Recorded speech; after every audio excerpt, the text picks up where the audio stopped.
She came up to me one day and gave me the worst news any atheist husband could get. She said, I've become a Christian. I thought, oh, great. Now she's going to start judging me. Now she's going to try to get me not to hang out with my friends. Now she's going to make the kids think that there's something wrong with me because I don't believe in God. I just saw trouble. And trouble came because all of a sudden she becomes a devout Christian and I'm an adamant atheist. Well, we're just butting heads. And we'd never done that. We met when we were 14. We got married at 19 and 20. We're best friends. And yet for the first time in our marriage, we're at loggerheads. And I thought, I got to get my marriage back together here. How do I do that? Well, wait a minute. There's an easy way. All I have to do is disprove Christianity. I went to Yale Law School. I understand what evidence is. And I'm sure I can poke enough holes in Christianity that it would fall apart. I ended up spending a year and 9 months probing the historical data concerning the resurrection of Jesus mainly. I understood everything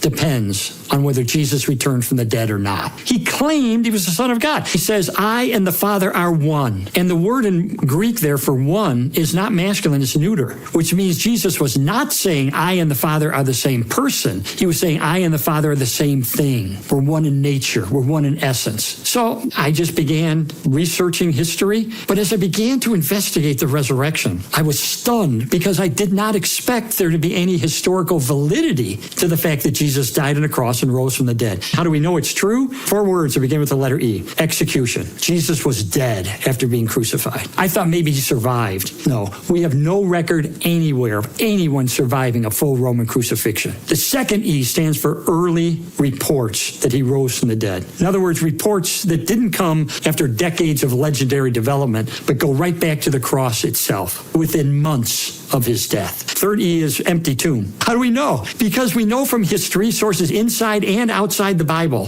that when the disciples began saying, oh, Jesus had been resurrected, what the enemies of Jesus said was, the disciples stole his body. So they're conceding implicitly that the tomb is empty. We have no fewer than 9 ancient sources inside and outside the New Testament, confirming and corroborating the conviction of the disciples that they encountered the risen Christ. That is an avalanche of historical data. This was the final fact that convinced me. It's a huge difference between the terror attacks of September 11th and the disciples being willing to die for their convictions. They believed it with all their heart. They had faith in it. They were willing to die that way. That tells me nothing about the truth of their convictions. Now, let's think about the disciples. Of all human beings who've ever lived on the planet, they were there. They touched the resurrected Jesus. They knew the truth about whether he had returned from the dead and proved he's the Son of God. Knowing the truth, they were willing to die for it.